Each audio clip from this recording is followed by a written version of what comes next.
Alright, this is another Divine Masculine thought reading. Because I don't really get messages, I'm sorry. But I do get cards, and I do get, like, the meanings of each card. There could be a lot of stuff going on in your Divine Masculine's life that I will pick up on.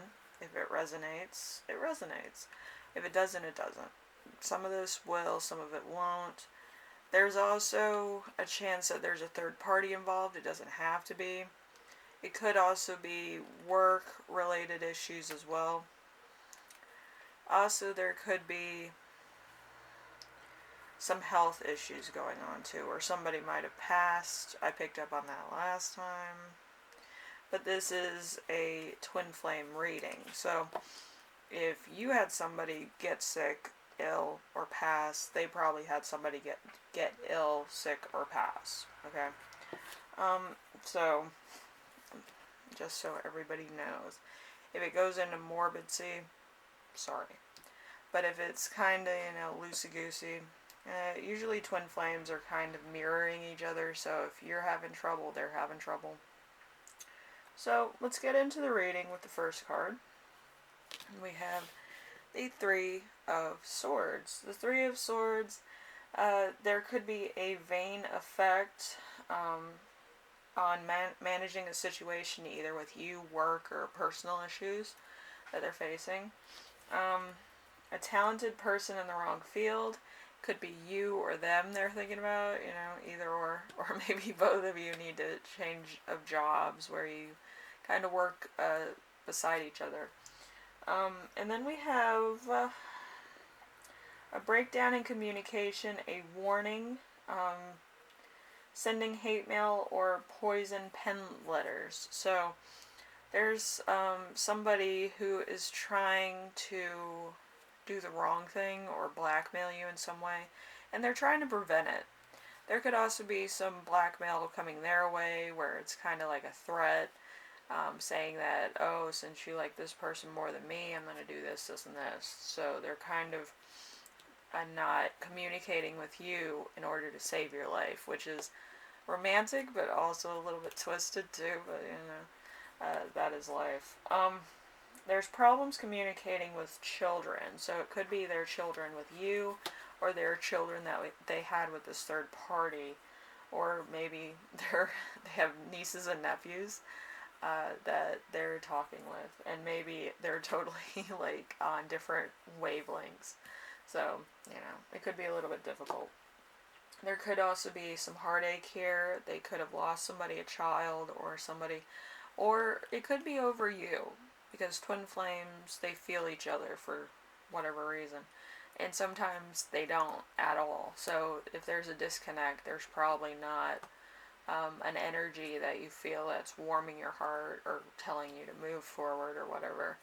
Usually twin flames are that encouraging energy, and you both can feel each other. You can feel when you guys are hurt. You feel it at a more momentum than other people would have that are close to this person. So it's kind of like whatever they're feeling at that moment, you're feeling at the same moment.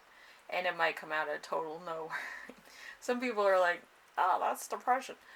No, it's not depression. It's you having a spiritual tether to somebody else, where you both feel need and like want certain things at the same time. Okay, so there's also going to be a difficult childhood trauma that's coming up, where it could be like they were abandoned as kids, or they had some type of name calling, bullying, or something. It's something that triggers a memory in your relationship. Okay, it might have been childhood trauma, and then it triggers your relationship. It triggers other insecurities that they may have. So around this moment in time, they could really be feeling pressure, pain, emotional, and you'll feel that too if it resonates. So if you're like getting all sobby-eyed for no reason and you're at work, watch out for that though. But yeah, if it happens all of a sudden where you get like really emotional for no reason, that's probably it. It's not it's not any hormonal imbalance. It's just the way that the energies are right now. They're very intense. And there's also wasted talents here, loneliness, unable to communicate your point of view to somebody else. So it's either you or them, or both of you are having a hard time because you have a lot to say to each other. You don't have a lot to say to like just run of the mill people you see every day. Um, so let's see. There's an impatience, fear of standing out due to peer pressure. So they could be getting picked on because of this relationship, or because of other reasons at work. But they kind of feel the pressure as far as your relationship goes.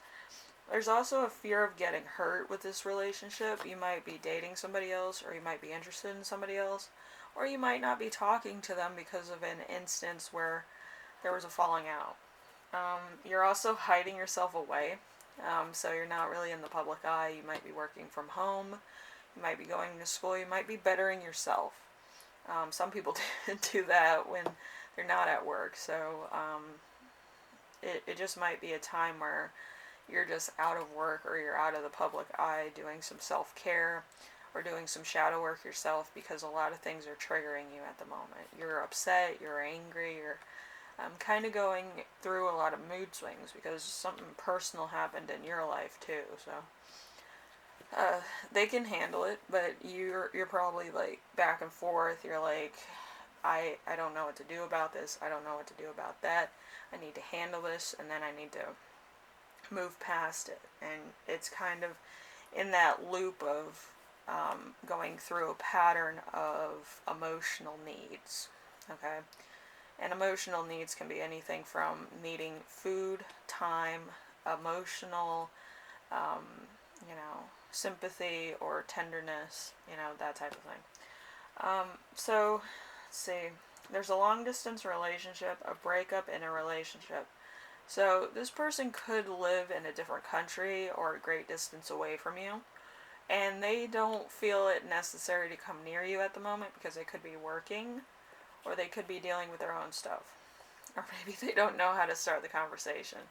Usually with twin flames, the conversation, if they haven't seen each other for a long time, they start crying, because it's a very emotional connection. It's like the yin yang type of relationship. If some if somebody has a rising sign in a particular thing, that's the unit link, because the partner will have the complementary sign. And then, depending on what sign you are, that person will have it either in their sun or their moon sign. So the moon sign and their sign will be your sun sign, and then their sun sign will be your moon sign. So it's a complete opposite, but it makes the yin yang or the infinity symbol. Okay, so that's kind of why it hurts so much with twin flames. Usually with soulmates, there's a tinge in your heart and it pulls you near to this person. But with twin flames, it's emotional. You feel the pain, you feel their pain, you feel your pain. You feel an emotional connection as well as a physical, mental, and spiritual connection. Twin flames are a little bit more of, a a rally of things. So, you'll probably feel a lot of different things. So, let's see, devil. Well, this is like really an emotional reading because it goes from one thing to the next. They want to come near you, but they're tethered to something else. So there's a skill shortage. There's always a silver lining with this relationship.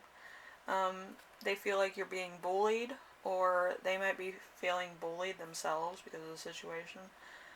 Maybe by a karmic, maybe by a third party, a manager or supervisor, because their work performance is suffering, or your work performance, maybe both of you are kind of having work-related issues.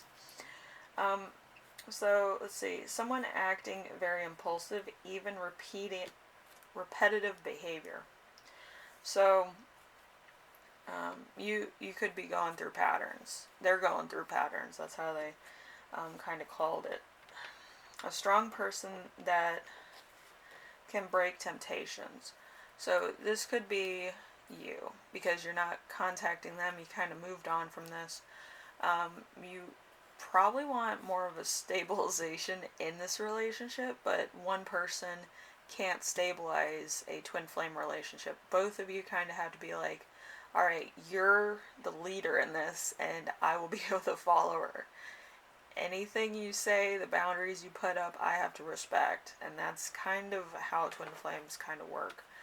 Because both of you pulling at the tether, you both are not going to get where you need to go. Okay? Also, we have lack of support. They feel like you feel this. And then, earth-based plans are canceled, such as lunch, a date, or anything that's physical. This comes from a relief you have to spend time alone. Okay, so you probably called off a lot of things in order to be alone, to be in your feelings, to work on projects, to be yourself.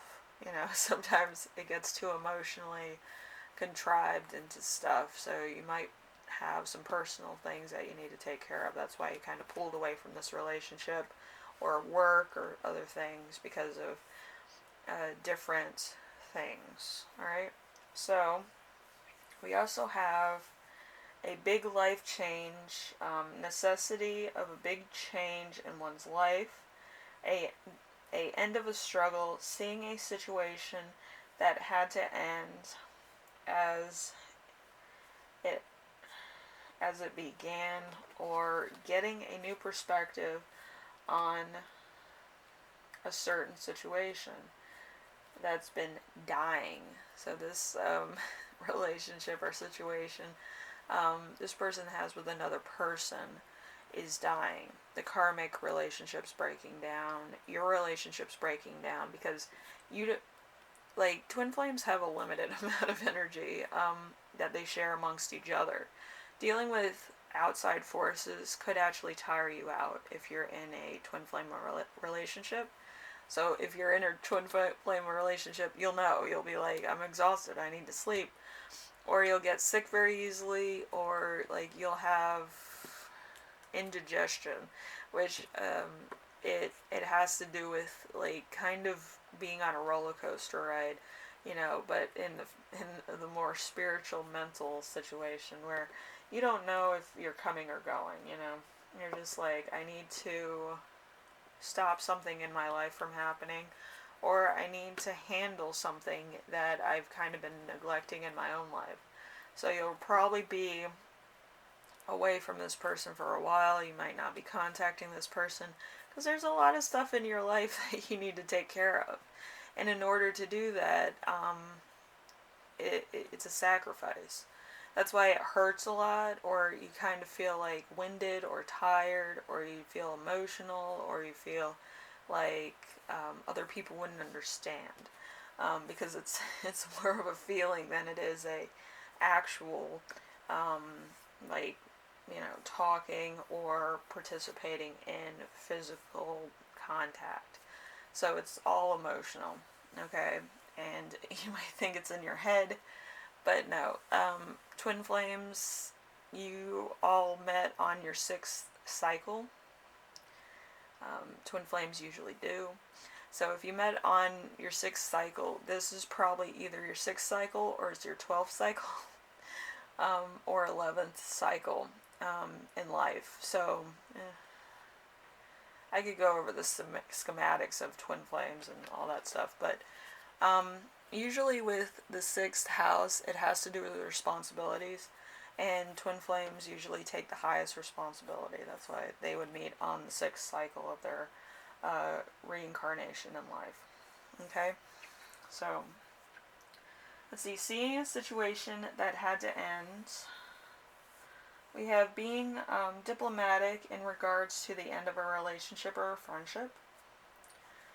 Sexual bondage or a sex addiction. So they could be dealing with a sex addiction at the moment, and they could have had to sever ties with that, or try to overcome that, get help for it, whatever. And you could be feeling the anguish of that because you kind of got caught up in it, or you feel like the delay in meeting your twin flame is taking too long. So, the end of an investment or the end of a luxury. So, they could have been like pretty well off, or you could have been pretty well off, or you both marry each other and you both were kind of rich or kind of wealthy in some way, either spiritually, mentally, or physically, and it's the end of that luxury. It could be a change in status as well, where one's going up and one's going down, because the even flow, it has to even out on a different spectrum. Okay, so it's going to take a while for it to adjust and for both energies to be equal again. Okay. Anyway, so there's jealousy in a relationship. This is in a karmic situation because of how the placement works.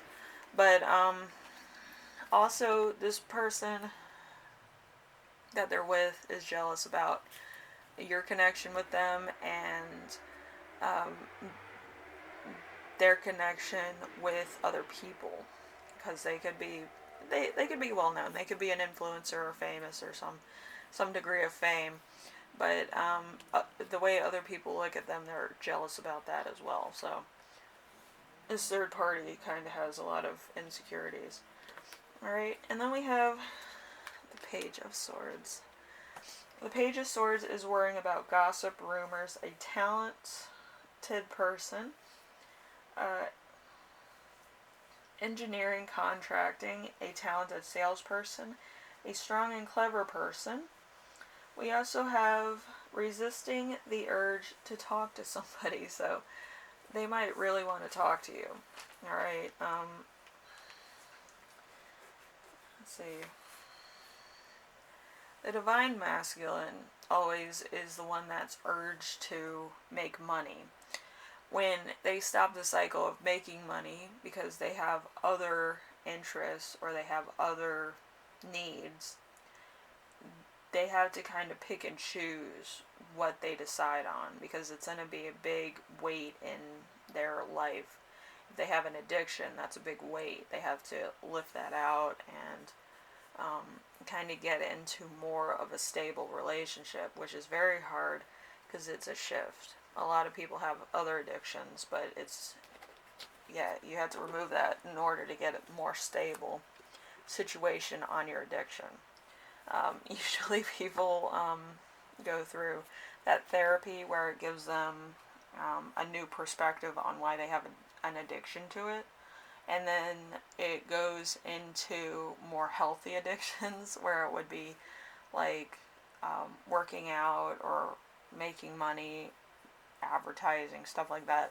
It's more of a hands-on marketing scheme where they would feel the gain of their potential, and get the same high as the addiction was. So, let's see, we have danger of a serious health condition, an operation, falling in love with you again. So they're trying to get everything going. They probably fell in love with you when you got a particular health thing done. Maybe you had corona or you had something, but it's a fact that they see themselves in you. All right, Divine Masculine sees Divine Feminine in himself. He might have went through surgery a while ago. Now she's going through surgery, or he. It could be a he or she. But they have admiration for each other. One goes through something serious, doesn't really take it too hard. The other person does the same thing, and there's a kinship there, Then we have the Magician. The Magician, utilizing your talents in the best way, misunderstanding, causing stress. So there could be a bit of misunderstanding or misinterpretation about something you said or a conversation, or some type of I feel like it was said in passing. It wasn't meant to be serious. It was meant to kind of be funny or lighthearted. And they might be really like thinking this, like they're rethinking it. They're like, "Was that supposed to be funny? Is that a joke? Is that like what is that?" But they're really taking it to heart. Like it's a pretty big deal. So if you said something that was kind of taken out of interpretation, you guys need to talk. Okay, but yeah, I feel like it's much needed. So we have a person who has an interest in magical practices or occult, ranging from magic or the hobby of Kabbalah. That's me! I'm in this. It's when you like read cards or you talk to a Ouija board or something. But you can also do candle readings too, or petal readings. I think a few people online do that. There's also something called bone reading where you read shells and like chicken bones and stuff. It's pretty cool to watch because it's like it's the landscape, so it looks like almost a like Stonehenge type of reading. It's pretty neat. So we also have somebody who engages in occult work in their home or his home. The divine masculine might do some occult work too. Occult work again is tarot reading, candles, and charms, crystals and stuff. That's why some people are like, I don't want crystals in my house because they defy the devil. Complete opposite. It actually keeps bad energies out. Some people watch a lot of these like weird fiction movies and stuff where like if you have a crystal in your house you're a witch, you know.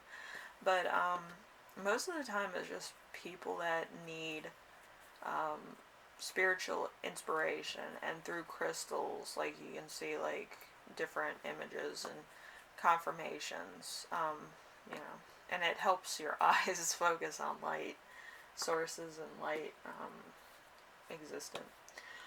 So, we also have, let's see, a brilliant teacher searching inventiveness and theatrics in energies. So, you're going to feel a lot of different pulses, a lot of different moves, a lot of chilling stuff.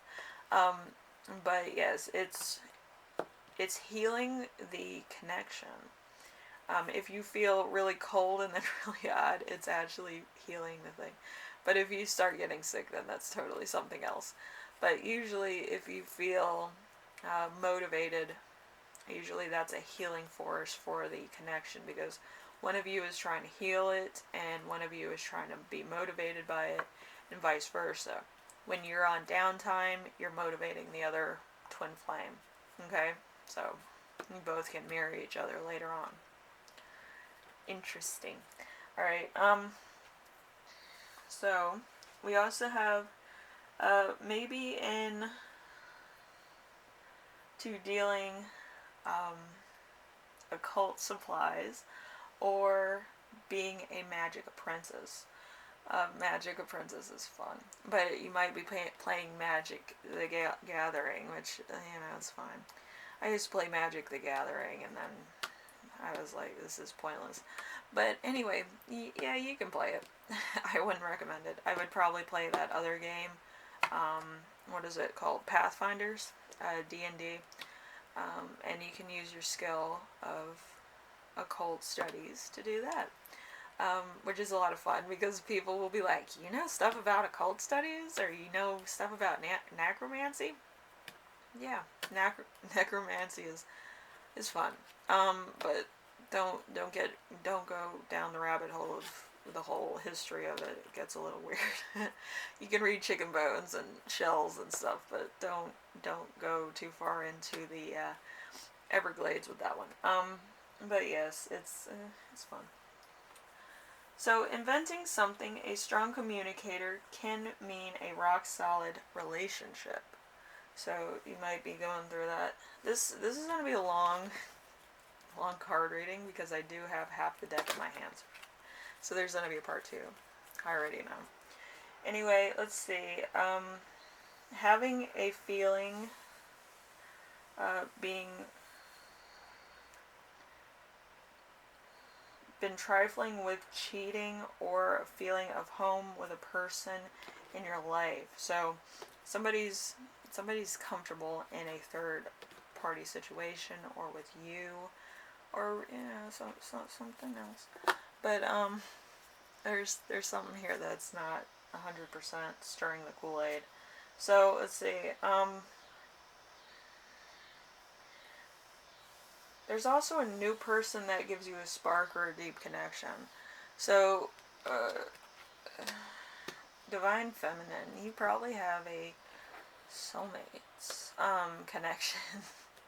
And your twin flames, like, I knew it. And they're probably very jealous. So, yeah, there's that. And then there's a bad reasoning causing stress. That's always fun. So we'll end it here and we'll start with the sun. Alright, part 2. Alright, so I'll see you in the part 2 of this. I'll list it down below so you can find it. I know some people are like, where is it? I can't find it. But I'll list it down below in the description so that you can just click on it and see the rest of it. Because this is long. Like, this Divine Masculine's, like, sitting somewhere, maybe at a coffee house and, like, thinking about stuff, or they're writing down stuff, or they're writing a novel. Which, by the way, write a novel about some of the twin flame readings, because they get pretty in detail with some of the readers on here. It's a lot of fun. So, if you have a favorite reader or readers, you can write a novel about it. It's pretty cool. That's why I like doing tarot card readings, because it inspires people in different ways. Alright? Anyway, I'll see you in the next part 2 of this. Alright? Alright. I'll see you